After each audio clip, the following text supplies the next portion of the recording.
começa em Mateus, capítulo 5, acerca das bem-aventuranças. Esse texto de Mateus é o mais específico, né? Na verdade, o chamado Sermão do Monte, ele está exclusivamente no livro de Mateus, né, que escreve para os judeus. Nos livros de Lucas, de João, também a gente vai ver alguma coisa, mas de forma fragmentada, não exclusivo como no livro de Mateus, que escreve ali para os judeus, né, e palavras de confronto do Senhor Jesus, palavras, ensinamentos que iam contrários a tudo aquilo que os judeus esperavam de Deus ou imaginavam receber de Deus. Uma das coisas que os judeus acreditam até hoje é que eles são afortunados, em sua maioria, porque Deus os ama demais, merecidamente. Eles acham que Deus os abençoa por merecimento. E Jesus, com seus ensinamentos, vem quebrando paradigmas, né? Vem quebrando ali, batendo de frente, confrontando com tudo que os judeus imaginavam ou acreditavam ou não esperavam por um Deus, por um Messias que viesse confrontá-los, né? Na verdade, eles não receberam o Senhor Jesus como o Messias. Os irmãos conhecem a história. Amém? O irmão Daniel está com o microfone ali para, quando os irmãos quiserem participar, é só levantar a mão, que o irmão leva o microfone até você. Normalmente nós pedimos para que as pessoas, os irmãos que desejam participar, participem usando o microfone, para que as pessoas que nos assistem de casa, elas possam também ouvi-los, né? Senão a mensagem ficará somente aqui no templo. Amém, amados? Vamos orar nesse momento. Meu Pai amado, nós glorificamos o Teu nome e Te agradecemos, Senhor Deus, por esse dia. Te agradecemos, Pai amado, pela oportunidade, mais uma vez, de aprendermos de Ti, Senhor Deus. Por isso, em nome de Jesus, Pai amado, abra as nossas mentes, os nossos entendimentos, Pai amado, para que nós venhamos compreender, Senhor Deus, aquilo que o Teu Espírito Santo ministrará nos nossos corações e nas nossas mentes nessa manhã. É isso que Te pedimos e Te agradecemos, em nome de Jesus. Amém? O texto básico dessa lição, o título da lição é Jesus, o Mestre por excelência, e o texto básico é Mateus capítulo 5, versículos 1 e 2, que eu quero ler com os irmãos essa primeira parte. Jesus, vendo as multidões, subiu a um monte, e assentando-se, os seus discípulos aproximaram-se dele, e Jesus, abrindo a boca, os ensinava, dizendo: Bem-aventurados os pobres em espíritos, pois deles é o reino dos céus. Estou continuando o texto, irmãos. Bem-aventurados os que choram, porque serão consolados. Bem-aventurados os humildes, porque herdarão a terra. Bem-aventurados os que têm fome e sede de justiça, porque serão fartos. Bem-aventurados os misericordiosos, porque alcançarão misericórdia. Bem-aventurados os limpos de coração, porque verão a Deus. Bem-aventurados os pacificadores, porque serão chamados filhos de Deus. Bem-aventurados os que sofrem perseguição por causa da justiça, porque deles é o reino dos céus. Bem-aventurados sois vós, quando vos insultarem e perseguirem, e mentindo disserem todo mal contra vós, por minha causa. Exultai e alegrai-vos sobremaneira, porque é esplêndida a vossa recompensa nos céus, porque assim perseguiram os profetas que viveram antes de vós. Amém, meus irmãos? Os irmãos creem nessa palavra? Na revistinha da introdução, vai dizer: vamos estudar um dos textos mais belos e conhecidos da Bíblia, o Sermão do Monte. Diz Stott ser ele o mais lido, o menos compreendido e o menos praticado de todos os ensinos de Jesus. Ao estudá-lo, precisamos aceitar os seus ensinamentos com o máximo de seriedade, pois ele contém os mais altos padrões, os maiores valores, as prioridades do cristianismo. Encontramos nele tudo aquilo que Jesus desejava que seus discípulos fossem e fizessem, tudo aquilo que devemos ser e fazer. Entretanto, ao estudarmos o Sermão do Monte, devemos ir além do seu ensino moral, ético e espiritual. Precisamos ir além do sermão, precisamos ultrapassar a beleza das suas expressões e ilustrações, o perfeito equilíbrio da sua estrutura, a harmonia dos seus ensinamentos, para chegarmos à pessoa do seu pregador, o mestre por excelência. O valor e a autoridade desse sermão está no próprio mestre. Ele é mais importante que o seu próprio ensino. As bem-aventuranças deu-se no Monte das Beatitudes, que ficou conhecido como o Monte das Bem-aventuranças. Eu até separei umas imagens ali, não sei se os meninos vão conseguir projetar aí a imagem do Monte das Bem-aventuranças. É esse monte que está lá atrás do mar da Galileia, meus amados, que conhecido como mar e chamado de mar pelo seu tamanho, pela sua extensão, pela volumetria de água. Esse lago, que na verdade é um lago, ele tem 19 quilômetros de comprimento por 13 de largura e fica no Rio Jordão. Às vezes, quando a gente lê Mar da Galileia, a gente imagina estar ligado ali ao oceano, mas não é um lago de água doce, no Rio Jordão. Então, bem distante da cidade de onde Jesus nasceu, que em Nazaré, uma distância aproximada de 150 quilômetros. Se os meninos lá atrás já tiverem a próxima imagem. Não é essa aí, é outra. Essa aí é de Nazaré para o monte, é essa aí. Essa imagem aí, desde Belém, onde Jesus nasceu, Belém da Judéia, que fica ali aos arredores de Jerusalém.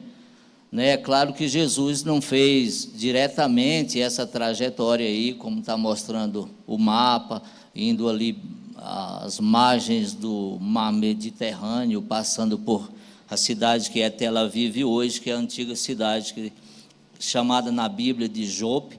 Não foi esse o caminho que Jesus provavelmente fez, porque antes de Jerusalém, antes de Belém, onde ele nasceu, antes de ir para Nazaré, os irmãos conhecem a trajetória. Teve que ir para o Egito, quando era perseguido pelo rei Herodes, teve que ir para o Egito, então fez um caminho. Provavelmente ele deve ter passado nesse caminho aí, mas necessariamente não essa trajetória. Então o monte, então Nazaré, onde Jesus viveu ali, a maioria do seu tempo de vida, a maioria da sua idade, estava um pouquinho distante, aproximadamente 150 quilômetros de onde ele nasceu.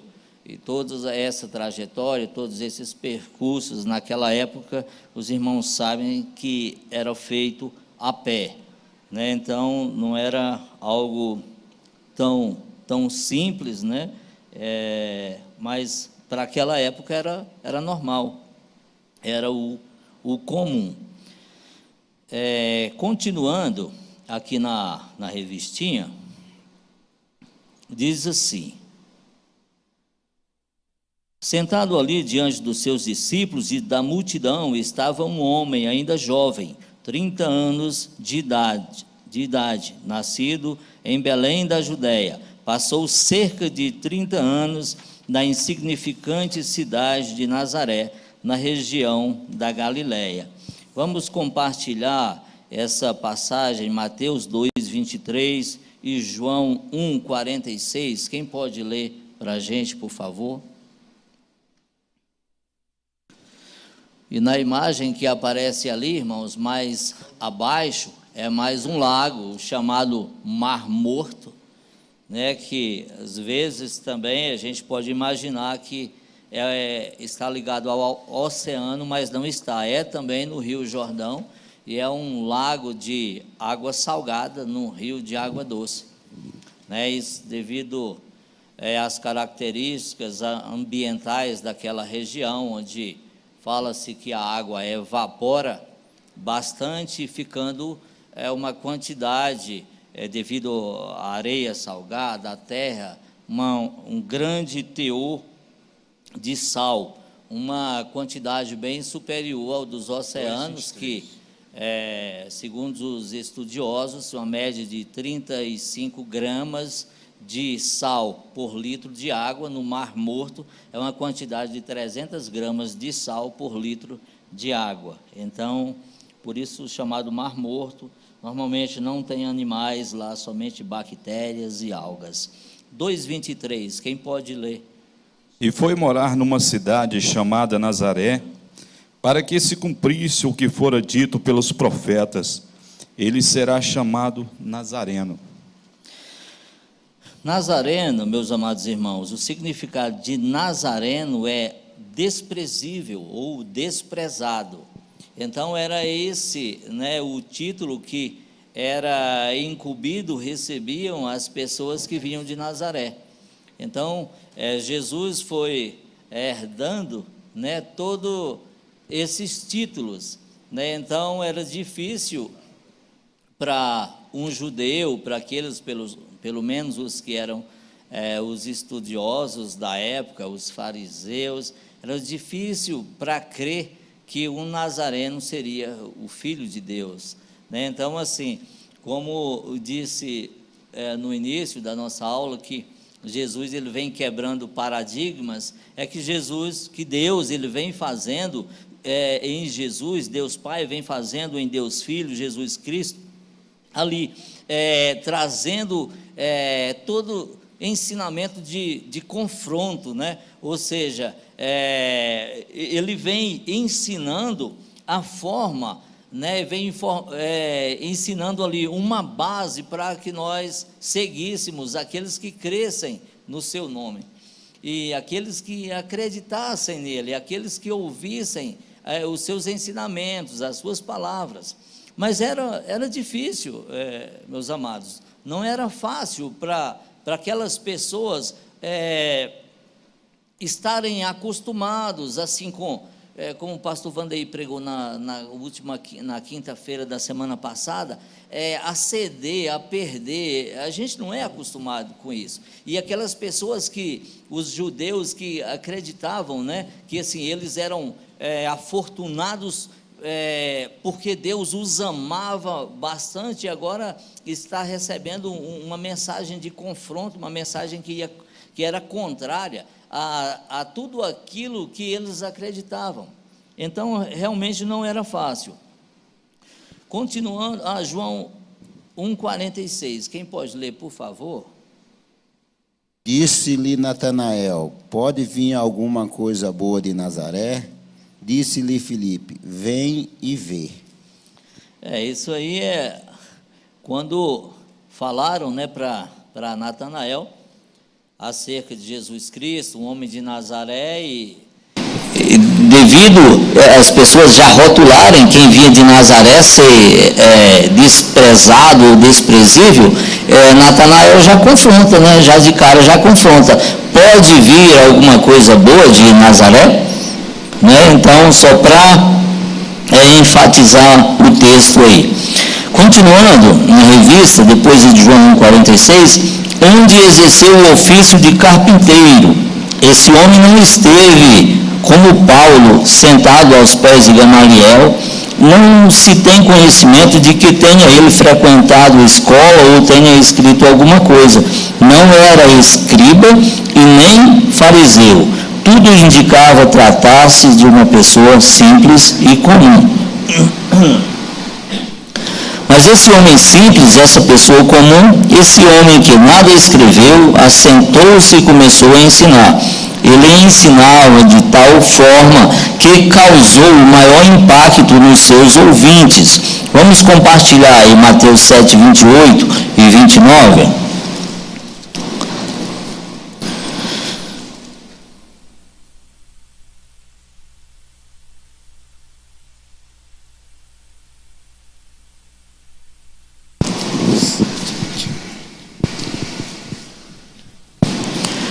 Quem pode ler, por favor?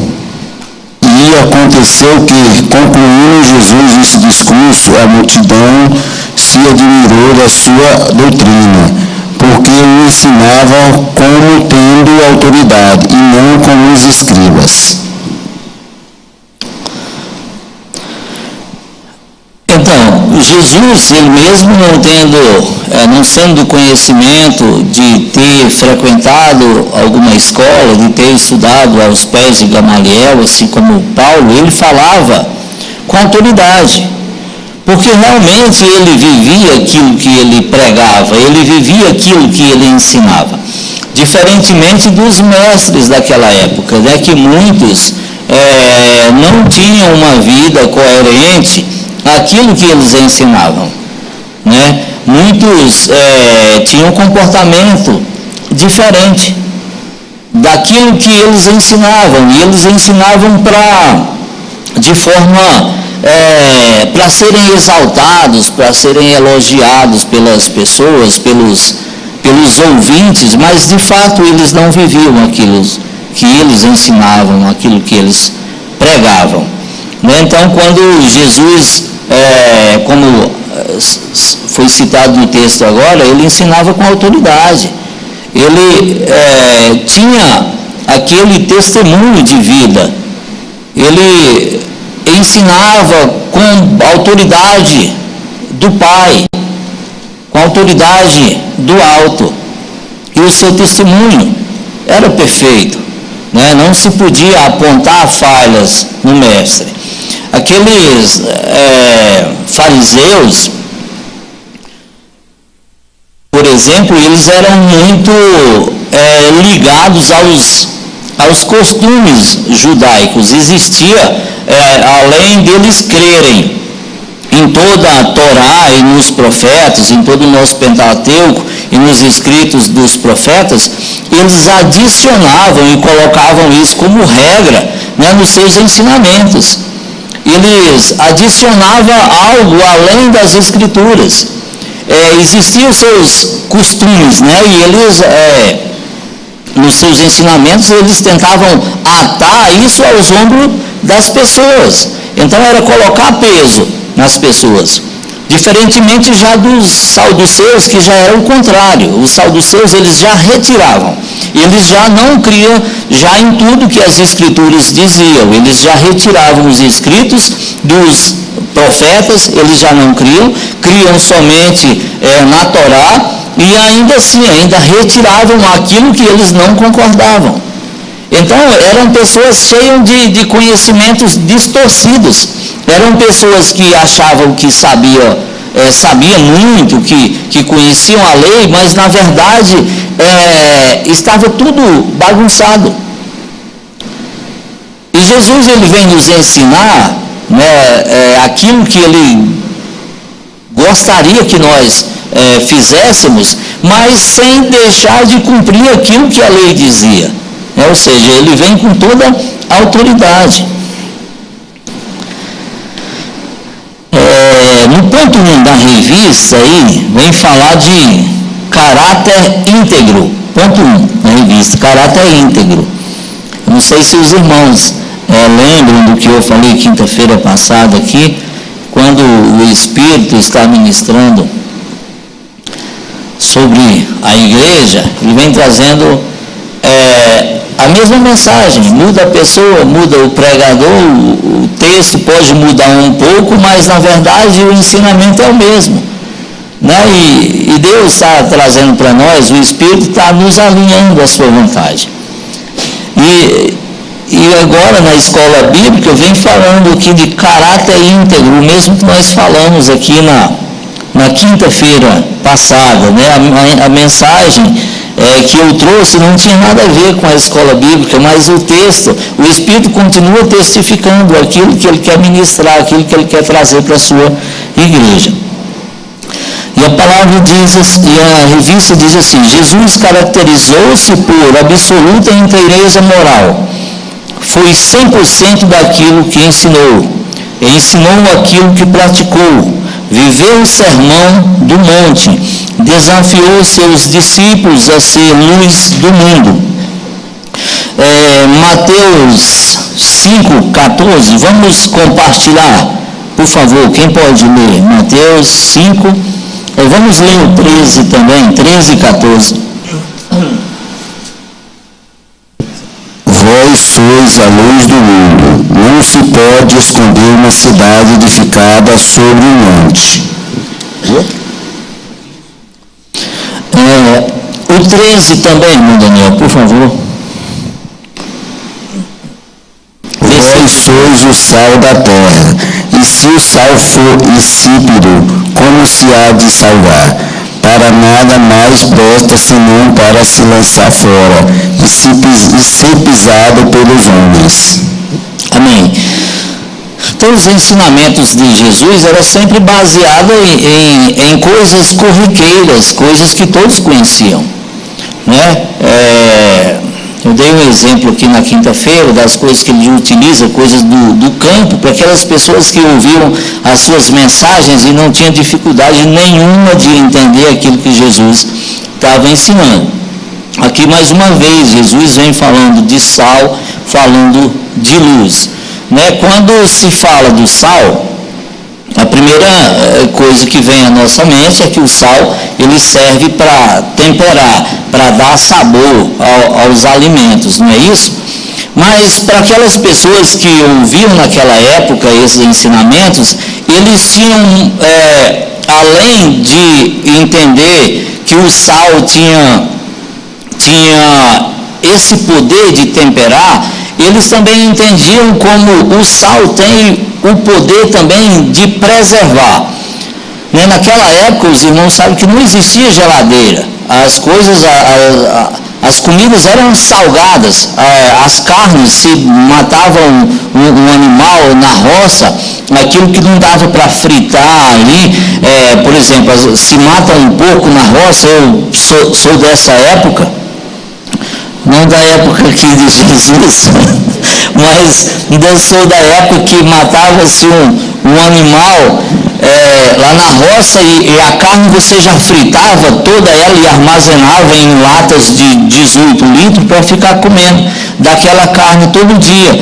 Mas a parte de toucinho, essas coisas aí, era tudo salgado e colocado lá numa cordinha, num arame, algo improvisado. Então o sal, ele tem também esse poder de preservar, que os mais novos, principalmente os criados na cidade, nem sabem disso, né? Porque não viveram isso, não é culpa deles, é que não viveram isso. Então, quando Jesus nos fala para ser sal, aqui aquelas pessoas, aqueles ouvintes, eles estão entendendo que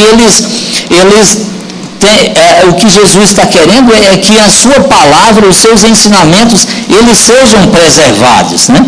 Eles sejam preservados, não é somente ouviu ali, como diz Tiago, e não praticar, para que os seus ensinamentos, a palavra, a mensagem ministrada ali, ela seja preservada nos seus corações. Então, quando Jesus diz, sejam sal, Jesus está dizendo, preservem. E aquelas pessoas, eles não tinham dificuldades de entender isso.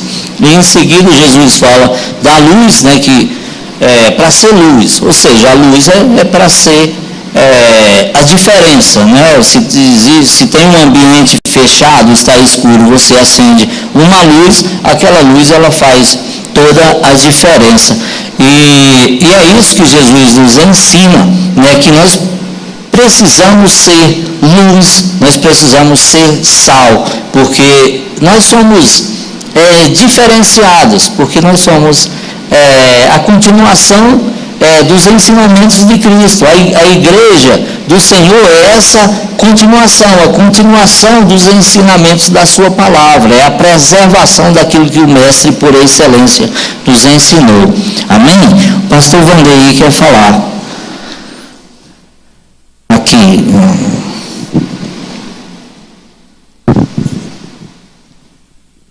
E o interessante nessa questão do sal,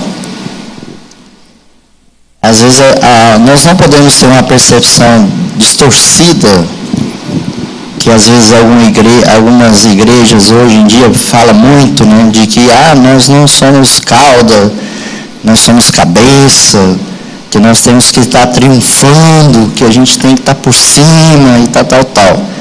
Quando fala de sal, não está falando disso, ele está falando do sal. É interessante que o sal, na medida certa, ele não é nem percebido.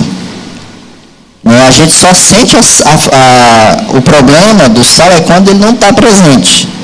Por exemplo, se uma comida ela tem o sal na medida certa, ninguém vai elogiar o sal da comida, né?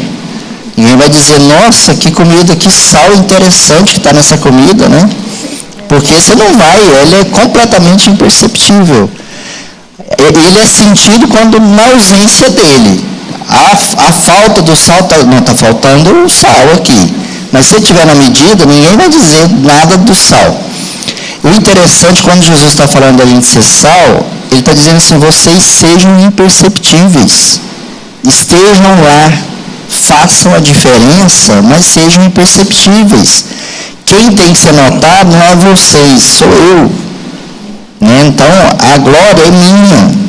Então, vocês não precisam preocupar com a glória de vocês, só estejam lá. Porque eu sou aquilo que precisa ser na vida de vocês.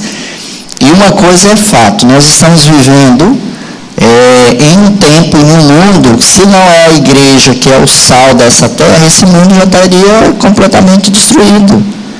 Imagina esse século, imagina esse mundo sem a presença da igreja hoje. Como é que estaria? De perversão, de atrocidade, de crime, etc, etc. A igreja ainda é aquilo que traz o equilíbrio. Imagina o que vai acontecer com esse planeta quando a igreja for retirada, porque o sal vai ser retirado. E aí imagina a carnificina que vai virar esse planeta Terra. Então nós não estamos aqui para ser notados, nós estamos aqui para ser a diferença, assim como Cristo é em nós, sermos assim imperceptíveis. Mas a ausência da igreja faz falta. Aonde a igreja deixa de atuar, ela faz falta. Porque se há números de divórcios que aumentam, existem bares que crescem, existem uma série de coisas que vão acontecendo, é falta de quê? Falta da presença da igreja. É falta da atuação da igreja. Então, aquilo que ainda está fora, ou está salgado ou está sem sal, é porque falta a presença da igreja lá.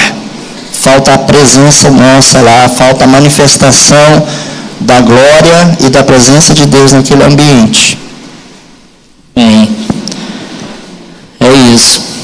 Se mais alguém quiser participar, fiquem à vontade, tá, irmãos?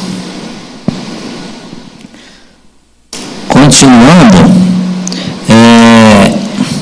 ele foi a luz do mundo, na revista. Recomendou que seus discípulos orassem pelos inimigos. Mateus 5,44. Quem pode compartilhar, por favor?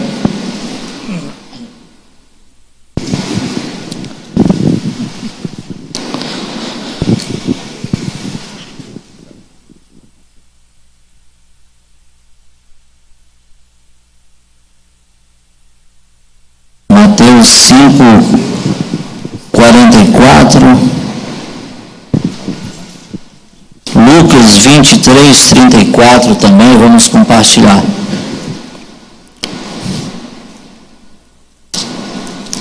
Eu, porém, vos digo: amai os vossos inimigos e vós maldizei, fazei bem aos que vós odeiam, e orai pelos que vós maltratam e vós perseguem.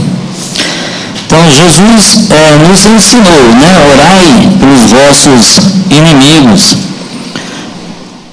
Diferente, né, irmãos? Diferente do que a gente está acostumado, né? Vamos dizer assim, normalmente é difícil. É difícil orar pelos inimigos, mas o Mestre nos ensinou.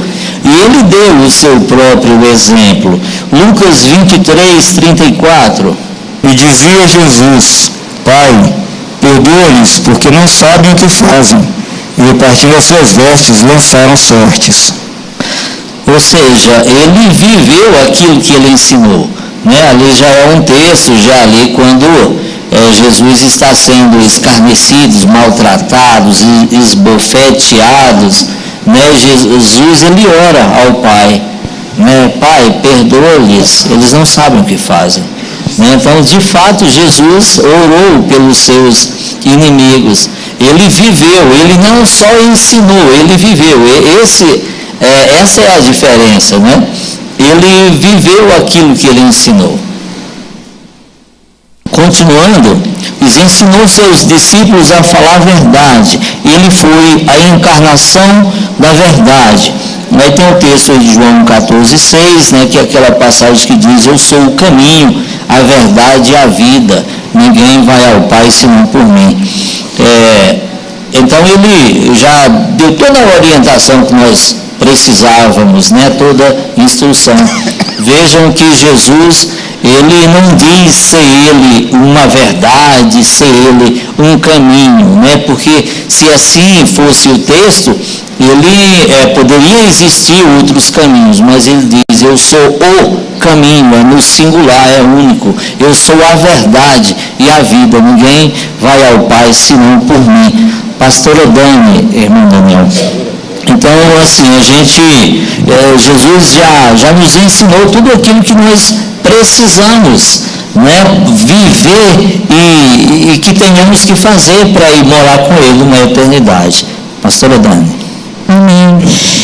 Me fez lembrar uma coisa interessante, quando a palavra é tão maravilhosa, quando fala que Jesus é a verdade, né, o caminho e a vida.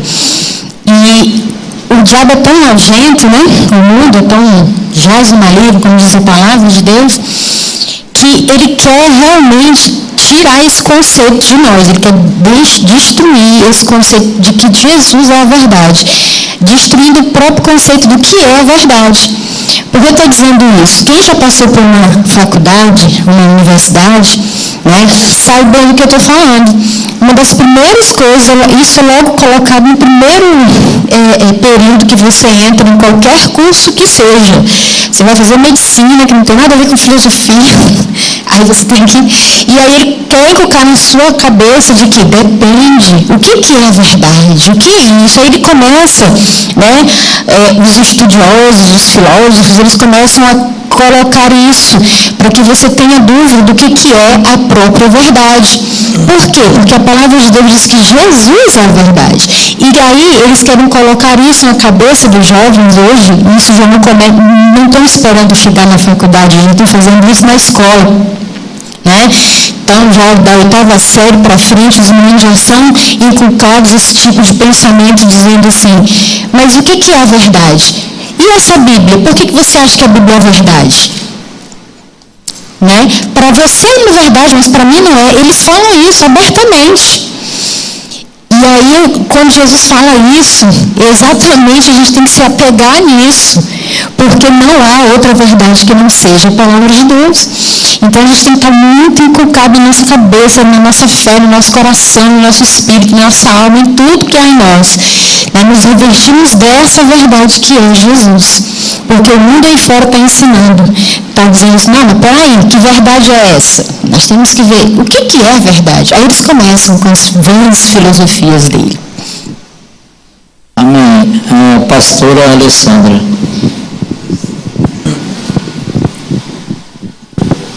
Obrigada. A respeito, assim, até do que o pastor Vandeir falou e a Dani falou, né? Eu tive uma experiência umas 2 semanas atrás, lá no banco, né? O banco contratou 100 menores aprendizes. São famílias, assim, muitos dos meninos desestruturados, né? A mãe é presa, os irmãos usuários, não tem pai, aquela dificuldade. E foi um menor lá para minha equipe, né? E eu cheguei de manhã, às 8 horas e tal, e já tinha uns funcionários. E um rapaz começou a falar de suicídio.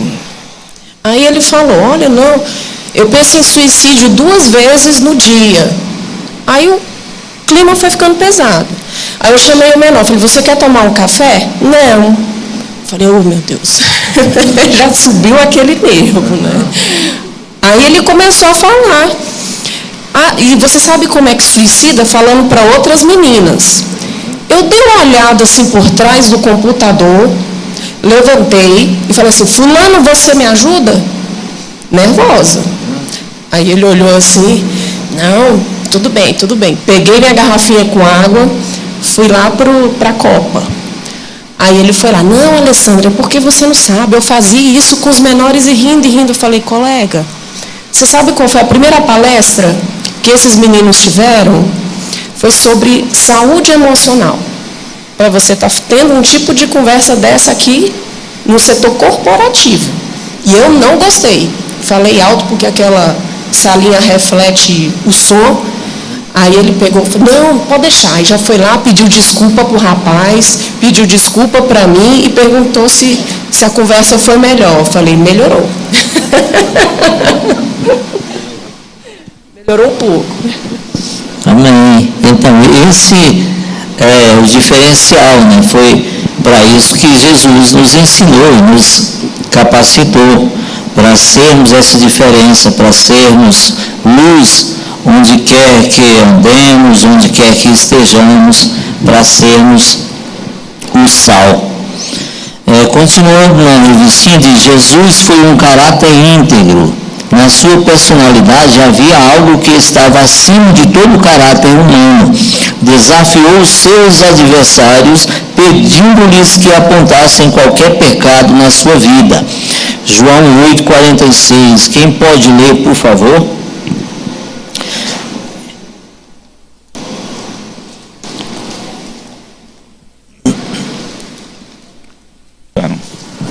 Quem dentre vós me convence de pecado, e se vos digo a verdade, por que não credes? Amém. Ou seja, Jesus, ele desafiou, né, que apontassem pecado nele. E na revistinha diz, Pilatos declarou não ter encontrado nele mal algum.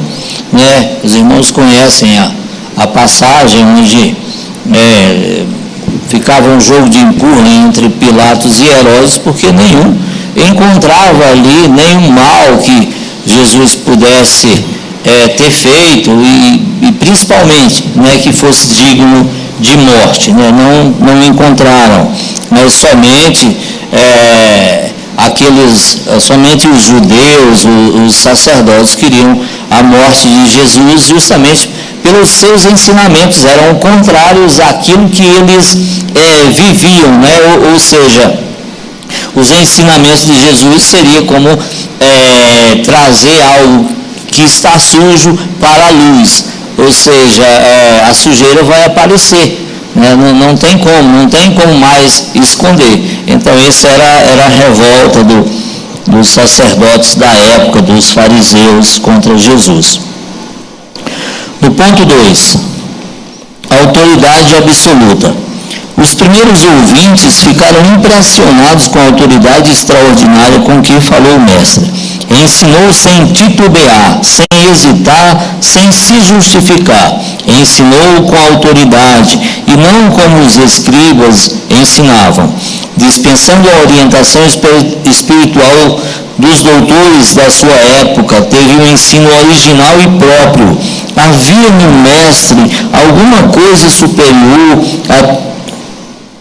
a todos os traços que apareceram nos mestres. Ou seja, a diferença é que Jesus era o Filho de Deus, né? E com todos os feitos de Jesus, os milagres que Jesus fazia em meio àquelas pessoas, em meio à multidão, muitos ainda não creram, né, irmãos, em ser Ele o Filho de Deus, com tamanha capacidade, com tamanho poder, muitos ainda não creram,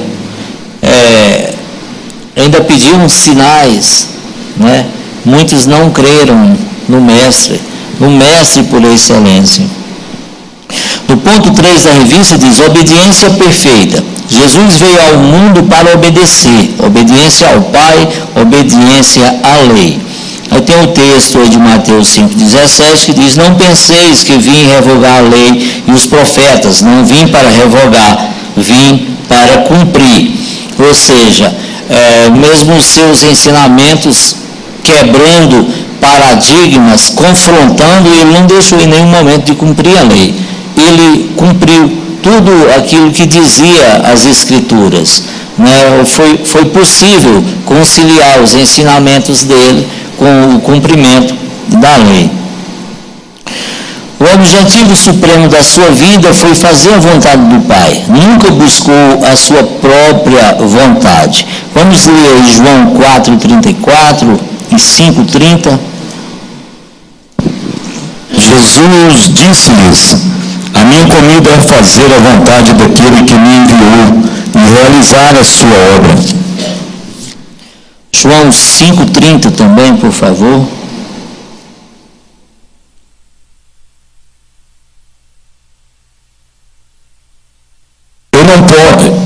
Eu não posso de mim mesmo fazer coisa alguma.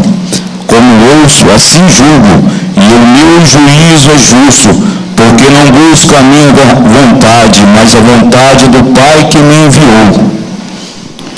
Amém. Ou seja, Jesus, ele mesmo cheio de poder, cheio de autoridade, a sua vontade consistia em fazer aquilo que era vontade do Pai.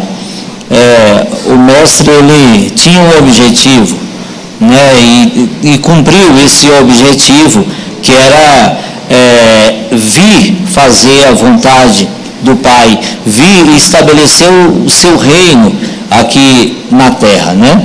E reino esses que nós temos a missão de continuar implantando esse reino, continuar estabelecendo esse reino de Deus. Para isso, Jesus nos ensinou e nos capacitou. Mateus 7,21, vamos compartilhar também. Alguém pode ler? Nem todo que me diz Senhor, Senhor entrará no reino dos céus, mas aquele que faz a vontade do meu Pai que está nos céus. Amém. Aí essa mensagem ela vai confrontar aquilo que os sacerdotes ensinavam naquela época, né? As pessoas falavam de Deus, mas na verdade eles não viviam de fato a verdade de Deus. Eles queriam ser vistos, eles não tinham uma vida coerente aos ensinamentos de Deus, né? Ou seja, aí Jesus fala para eles: nem todos que dizem Senhor, Senhor entrarão no reino dos céus, né? Tem que ter uma vida coerente, tem que de fato viver a vontade de Deus. Como eu disse aqui, meus amados, na quinta-feira, não tem como nós termos duas personalidades, ter duas vidas paralelas, nós sermos uma pessoa aqui na igreja e sermos outra totalmente diferente, onde nós andamos nos nossos trabalhos. Nós precisamos ter uma vida de coerência. É isso que Jesus está ensinando, é isso que Jesus está falando, né? Porque uma hora a faça vai cair, né? Não é importante somente nós termos uma boa reputação diante dos nossos irmãos. Nós precisamos, como diz aqui o texto, nós temos um caráter íntegro, né? Nós vivemos a vontade do Pai, porque vai ter uma hora, como Jesus está dizendo, vai dizer na continuação desse texto, em Mateus 7,23, que vai dizer: apartai-vos de mim, vós que praticais o mal. Então, meus amados irmãos, o lugar mais fácil, eu costumo dizer que o lugar mais fácil que tem de ser crente é aqui na igreja. Porque aqui você está se relacionando com pessoas que pensam, têm o mesmo entendimento que você, tem mais ou menos a mesma linha de pensamento que a sua, né? Mas a maioria do nosso tempo não é aqui na igreja. A maioria do nosso tempo nós passamos nos nossos trabalhos, nas nossas casas. E aí, a gente tem de fato vivido a verdade de Deus? Nós temos vivido os ensinamentos de Jesus? Porque não tem como, né, sermos uma pessoa nas nossas casas e outros na igreja. Nos nossos trabalhos é que nós vamos ser realmente aquela pessoa que nós somos, nas nossas casas, né? Porque aqui na igreja, como eu disse, está mais ou menos todo mundo alinhado, ao mesmo pensamento, né? Com pequenas diferenças de entendimento, mas todos seguem o mesmo Deus, todos professam a mesma fé. Mas e nas nossas casas, né? Será que o que nós temos feito está alinhado à vontade de Deus? Porque nas nossas casas, nos lugares onde nós nos sentimos mais à vontade, onde nós apresentamos quem de fato nós somos. Não é isso, meus amados? Continuando, se alguém quiser participar, fique à vontade, tá, irmãos?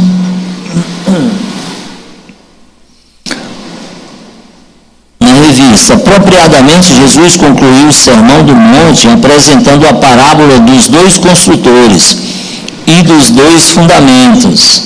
Mateus 7, 24 a 27. Vamos compartilhar, por favor. Vamos ler Mateus 7, 24 a 27.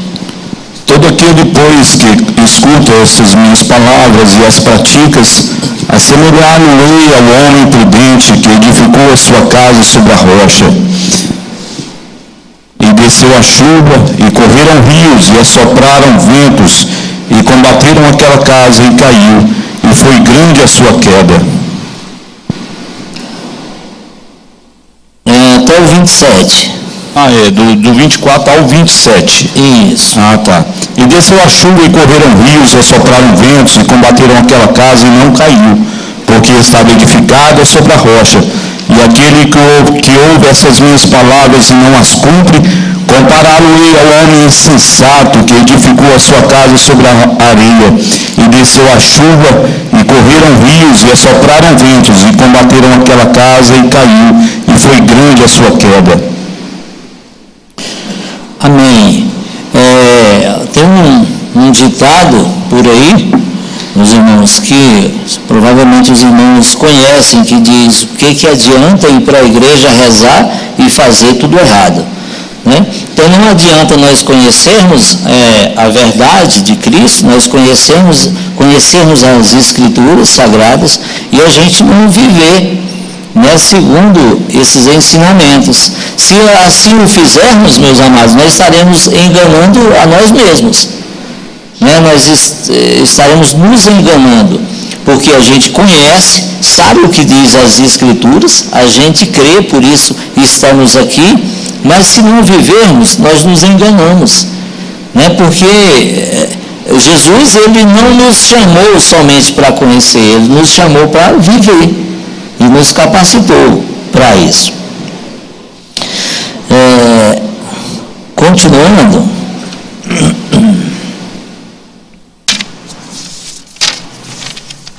no ponto 3, a pedagogia do mestre.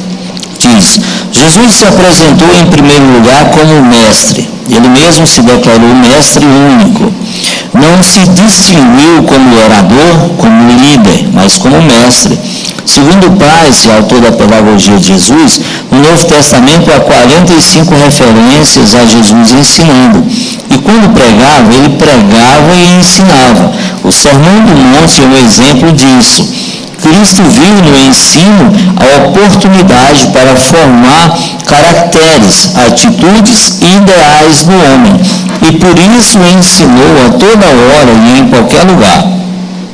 externou sua atividade educadora de modo magistral, teve mais do que qualquer outro as qualidades de mestre. Conheceu mais do que qualquer mestre os princípios que devem nortear o ensino, conhecimento da matéria, compreensão da natureza humana e método adequado. Né? Ou seja, Jesus era completo, né, irmãos? Ele é completo, na verdade. Ele veio em forma de homem, de forma humana, em forma humana, e cumpriu tudo aquilo que as Escrituras diziam, e nos ensinou, nos capacitou a continuar a sua missão aqui na terra, que é de estabelecer o reino de Deus. No ponto 1, conhecimento da matéria. Diz umas das leis do ensino: o professor deve conhecer muito bem o assunto que está sendo ensinado. Jesus foi o professor ideal porque tinha uma soma de conhecimento que o habilitou perfeitamente para a tarefa de mestre. Conhecia o mundo, pois o mundo foi criado por ele. Conhecia o homem, pois foi ele quem o criou. Conhecia toda a verdade, pois ele é a própria verdade. Né? Ou seja, ele criou o mundo, estava no projeto ali com Deus Pai, quando todas as coisas foram criadas. Tem uma referência aí de João 1,3, né, que tudo foi feito por meio dele, sem ele nada do que se foi feito teria sido feito, né? Então, Jesus, ele conhecia muito bem onde ele estava vivendo, o que estava fazendo, o que estava ensinando. Ele era o Criador do mundo, né, e cheio de poder e de toda sabedoria. Continuando, ele diz, Jesus diz assim: ensinou sabendo o que estava ensinando, tendo conhecimento profundo da matéria. O seu conhecimento vinha de dentro e nunca necessitou de confirmações, nunca errou nos seus ensinos, nunca precisou voltar para corrigir conceitos ensinados errados. A sua doutrina era perfeita, nunca mudou de opinião, nunca precisou se retratar. O Sermão do Monte nunca precisou ser corrigido, nada teve que ser acrescentado ou excluído. O Sermão do Monte nunca precisou ser atualizado, ele é sempre atual. E faz uma citação aqui, uma referência bem longa. A gente não vai ler esse Mateus 5, 21, 48, mas vamos ler o Lucas 24, 27, somente esses versículos. Nos diz: ele não ensinou somente, o mestre conhecia profundamente as Escrituras, ele não ensinou somente, as conhecia como as aplicava à sua vida. Né? E faz uma referência, que diz: nunca precisou ser atualizado, nunca precisou ser acrescentado nada aos seus ensinamentos, nunca precisou ser retirado. Né? Isso é uma referência àquilo que nós já comentamos dos fariseus e dos saduceus, que uns acrescentavam e outros retiravam, né, conforme o seu entendimento, o seu ponto de vista, ou conforme aquilo que eles queriam viver. Quem pode ler Lucas 24, 27, por favor? E começando por Moisés e por todos os profetas, explicava-lhes que dele se achava em todas as Escrituras. Amém. Ou seja, ele viveu essa verdade, esses ensinamentos, né, e ensinou de forma nunca sem necessário ser corrigido, aumentado, retirado, mas porque era a verdade absoluta. No ponto 2 diz: conhecimento da natureza humana. Outra lei do ensino: o professor precisa conhecer os seus alunos. Jesus conhecia o íntimo de seus ouvintes, ele captava o pensamento das pessoas. Antes que eles fossem revelados, Jesus já dava a resposta satisfatória. Foi mestre na penetração do coração e na compreensão daquilo que se passava no íntimo das pessoas. Vamos ler em Lucas 5, 22. João 4:29 também.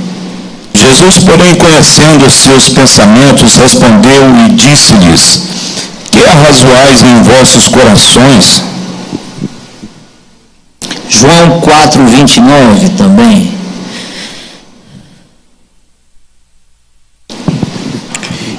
Vinde o homem que me disse tudo quanto tenho feito. Porventura não é este o Cristo? São comentários de ouvintes da palavra de Deus, né? Que ouviam aquela palavra onde Jesus falava acerca daquilo que estava no interior dos seus corações. Muitas vezes as pessoas que ouviam Jesus não estavam em concordância com aquilo que ele estava ensinando, né? E às vezes, mesmo sem essa pessoa falar nada, sem pronunciar, Jesus já emendava uma outra frase, né?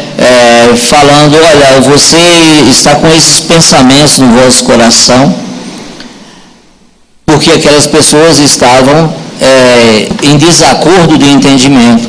E em João 4:29 aí vem falando daquela mulher, né, daquela mulher do poço, né, onde Jesus fala acerca da vida dela. Olha, quando Jesus pede água, os irmãos conhecem o texto, quando Jesus pede água para aquela samaritana, e Jesus fala: olha, se tomar da água que eu lhe der, né, porque antes ela faz um comentário: como tu, sendo judeu, vem pedir água para mim, que sou uma mulher e samaritana.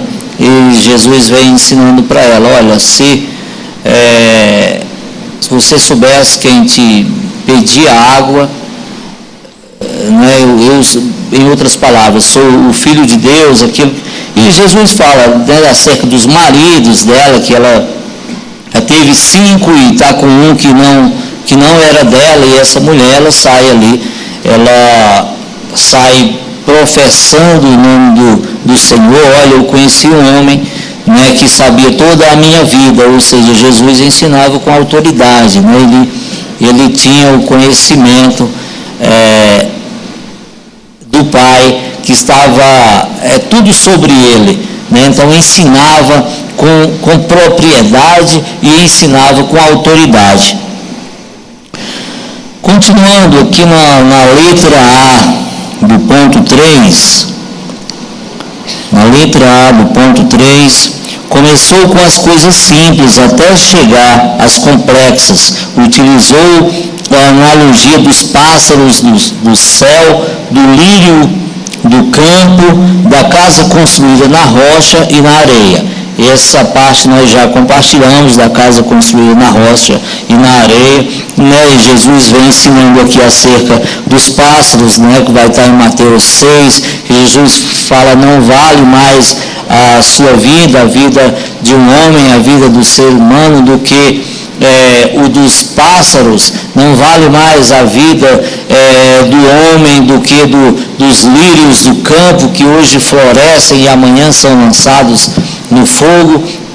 Então Jesus vem trazendo em seus ensinamentos, utilizando situações comuns, né, que aquelas pessoas ouviam e entendiam, sabendo o que Jesus estava falando. Na letra B diz: partiu do conhecido para o desconhecido. Usou as figuras do sal, da luz, da traça, da ferrugem, do ladrão, do argueiro no olho.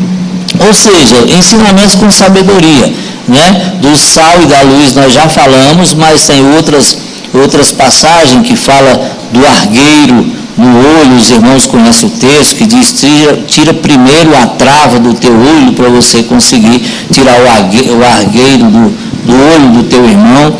Ou seja, tudo palavras de ensinamentos, mas utilizando um vocabulário corriqueiro, comum, que todos entendiam. Não é? Jesus não falava coisas que as pessoas tinham dificuldade. Será o que ele está ensinando? Será o que ele está falando?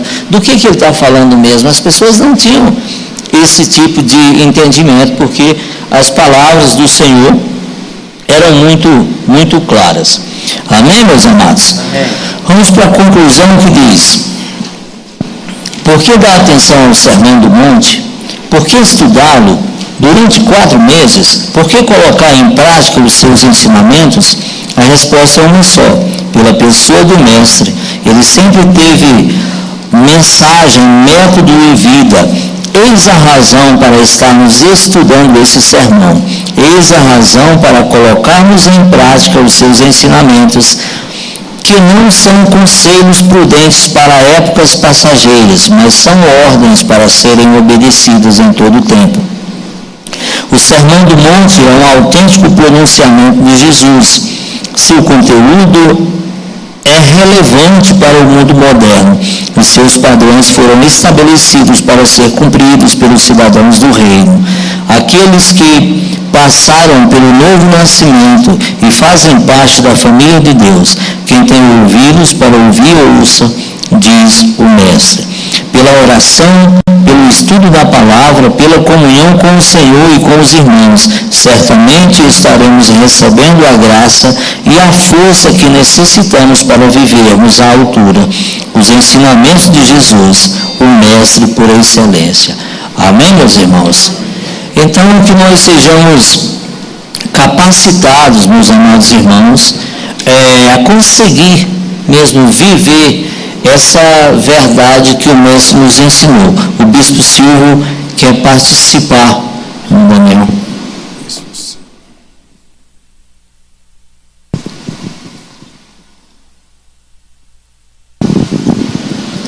Obrigado.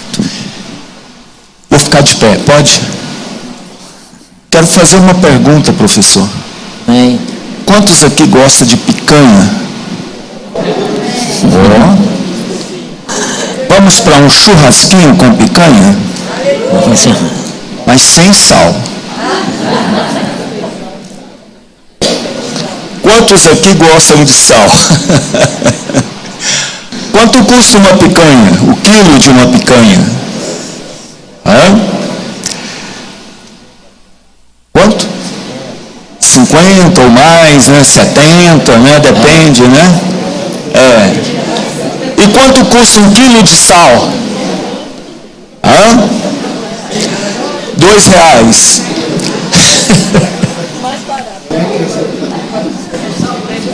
Diz que agora está tendo sal mais caro. Você já pensou o que custa 1 quilo de picanha e o que custa 1 quilo de sal? E o sabor de uma picanha sem este sal? Quantos quilos de picanha dá para ser temperado com 1 quilo de sal? Então veja o seu valor na face da terra, o seu valor aonde você vai, quem é você, fazendo a diferença na face desta terra. Por que que Jesus usou esta parábola? Por que que ele utilizou o sal? Para mostrar que é barato, mas faz diferença. Não dá para viver sem.